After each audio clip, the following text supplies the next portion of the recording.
Today we're going to be taking a look at painting some scenery. Here I've got some of the Battlezones ruins from Mantic Games, and I've cut them off the sprue and I've connected them all together here, and I've made two little ruin buildings.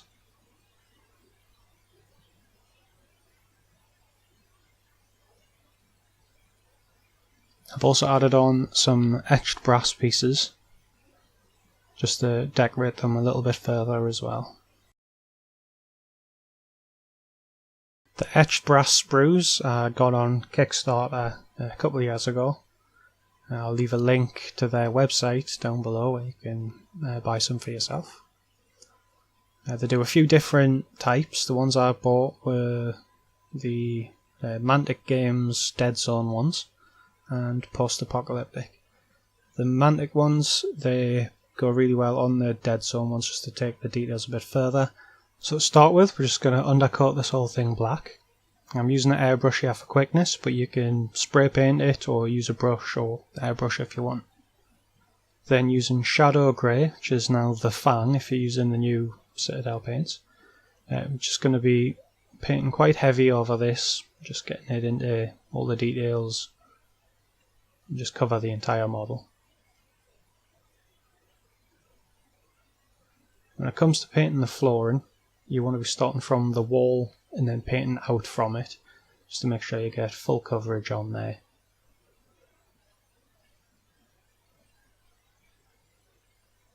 If you paint towards the wall, you'll end up like leaving it quite rough like that. When it starts to paint, you'll get some horrible texture building up on there.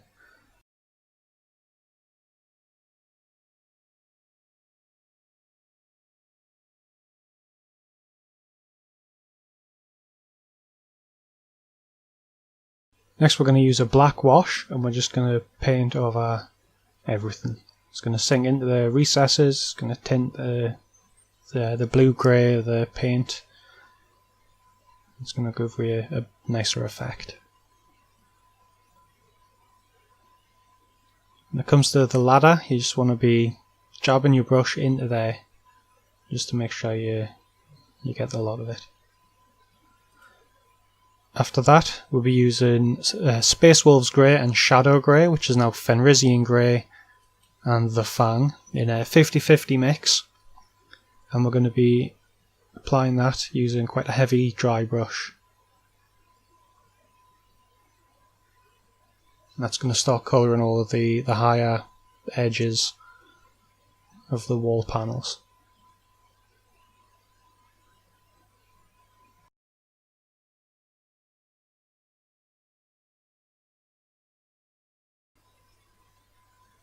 So we'll be doing both sides of it, and when it comes to doing the flooring, since the light's going to be coming directly down onto it, we're just going to completely cover that.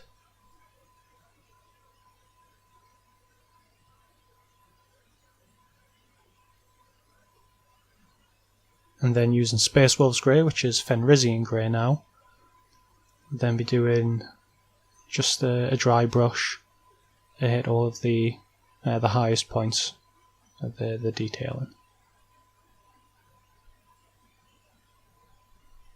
And we'll go across the whole model doing this.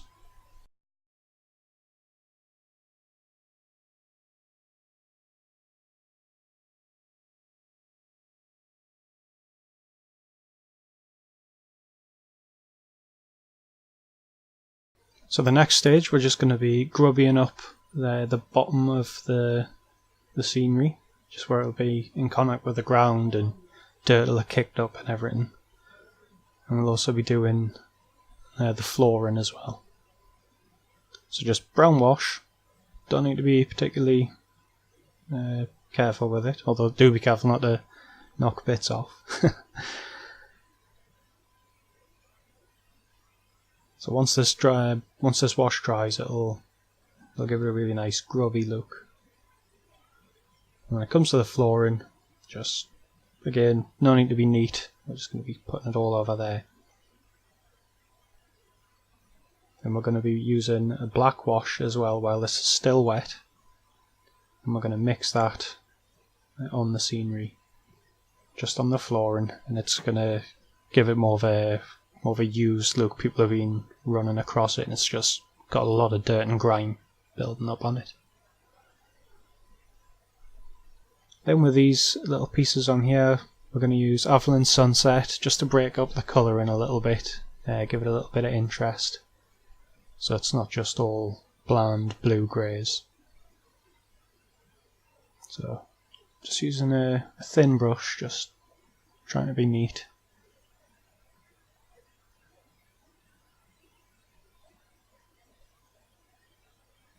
On the other piece I'll be using a red one just to give a little bit more variance on the table. So there's nothing worse when you've just got cookie cutter scenery going across. If you can mix up some colours, then all the better. You want to do this on both sides of the model as well.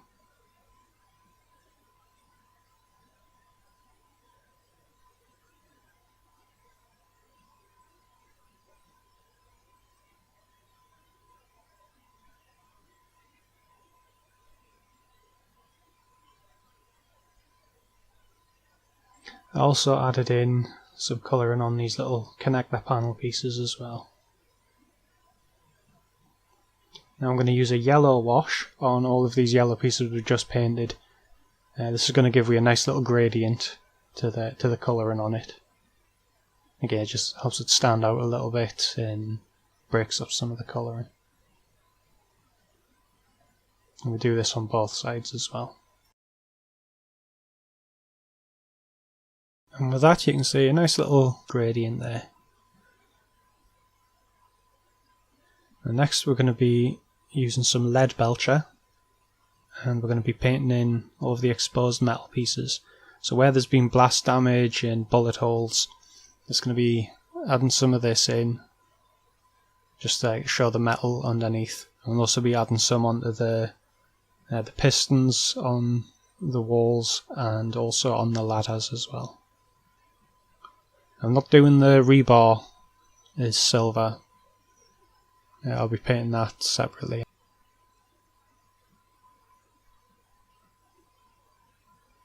And I've also added some on the floor panel here just to break up the colour. Now for the rebar, I'm using Balthazar Gold, which is a nice dark gold bronze colour. Again, that helps break up the lighter colours that we've got going on here. Just give it a bit of contrast. So we go across the whole model, anywhere where there's this exposed rebar, and we're just going to paint that. Make sure you get both sides and the ends as well, so there's none of that blue-grey showing on that.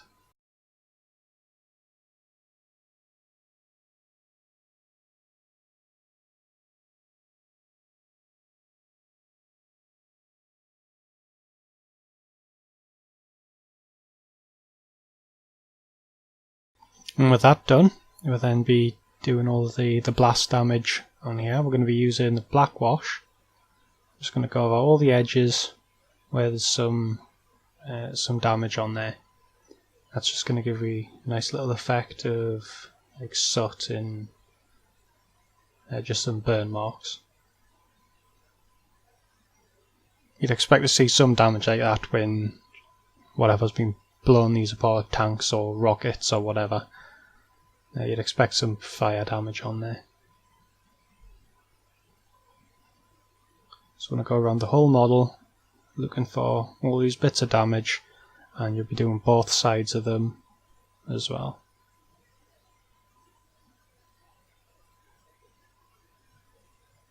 I'm also adding some onto the rebar because the rebar's textured, and the wash will sink into that and it'll just make it pop a little bit.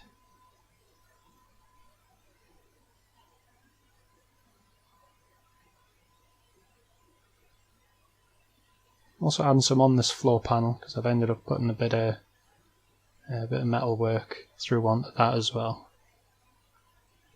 That's just going to grubby it up.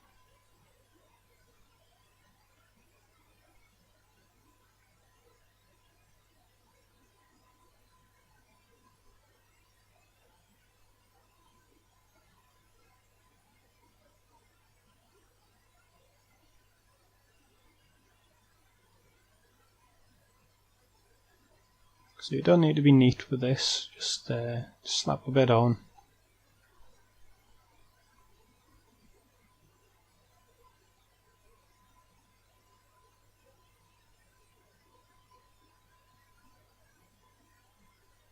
And once that's dried,